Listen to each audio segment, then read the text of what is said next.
Okay, so the first practice is mapping your Africa strategy. And for many businesses, this is, the first kind of question they have to address. And setting a clear aspiration is the first thing. So are you a business that is going to focus on one country? So, for example, Paga, which within 5 years was able to reach over 6 million customers with a mobile payments technology in Nigeria, and thinks that market is big enough to meet its needs. So it's just a kind of a one-country company. To companies like Coca-Cola, who have an aspiration to be in practically every country in Africa.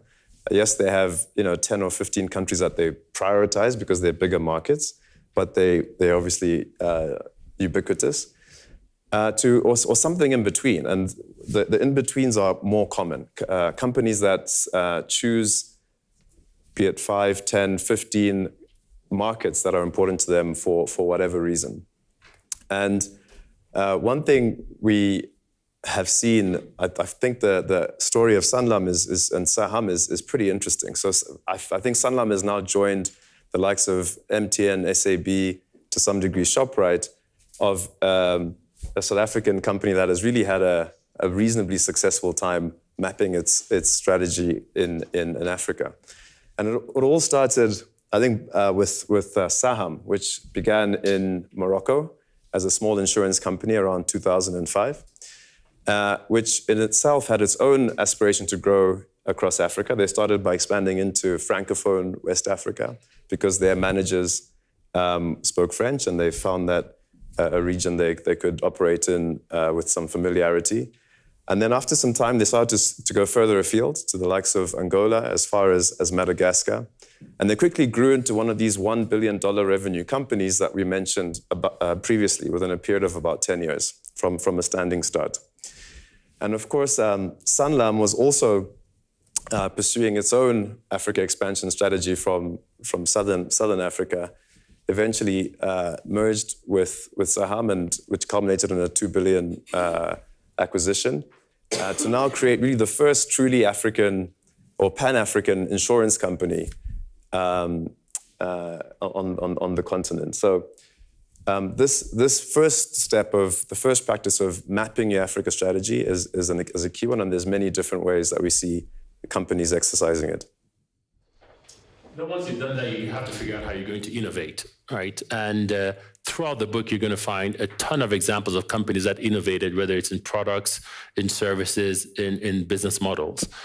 And we were actually so blown away by all the innovation we uncovered during the research for the book that we wrote an article late last year on 6 innovations from Africa that we believe the world should know about. And it was published by the last Harvard Business Review in November, December edition, right? And I'll just give you, one example of these companies, and it's Indomie. So Indomie, it's noodles, right? So 30 years ago, Nigerians had never heard of noodles, right? They didn't eat noodles. It wasn't a natural product that they were familiar with. And this company comes from Singapore and decides to, introduce it to Nigeria. And they've built what we believe over the last 30 years is the most successful consumer product in Nigeria, right? And they did that by innovating across a number of dimensions. So like I said, it's a consumer goods company, but they innovated in the distribution, sales and distribution, right? So they wanted to make sure that this product was available in the most remote corners of the country. So if, they will start by distributing by these big trucks, and then they'll go to vans, and then they'll go to smaller cars, they'll go to wheelbarrows, and if need be, people carry it on foot, right, to get to the most remote point of sales.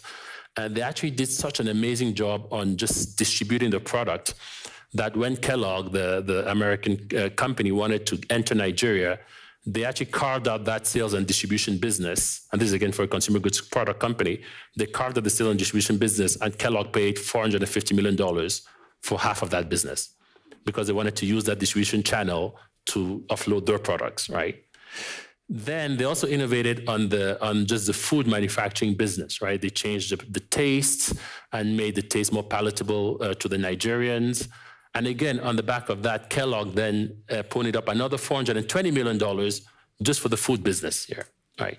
And that's just the Indomie example, but you'll see a ton of examples across the book of companies that have innovated. Now, the value of innovating on the continent is that once you find the right business model, and it's not easy. It's not easy to do business, and we'll talk about it as well. Once you find the right business model, it's harder for other people to replicate it. One, and so it gives you a big structural advantage. And the second is, I always say, we love going around and telling the Africa story around the world. But a number of my clients will say, well, Acha, I'd rather you not do that, right? Let people stay out, think Africa is a difficult place to do business, and then, we'll make all the money, right? So the innovation gives you this structural advantage relative to your competitors. And we were quite amazed by all the innovation we found as we wrote the book.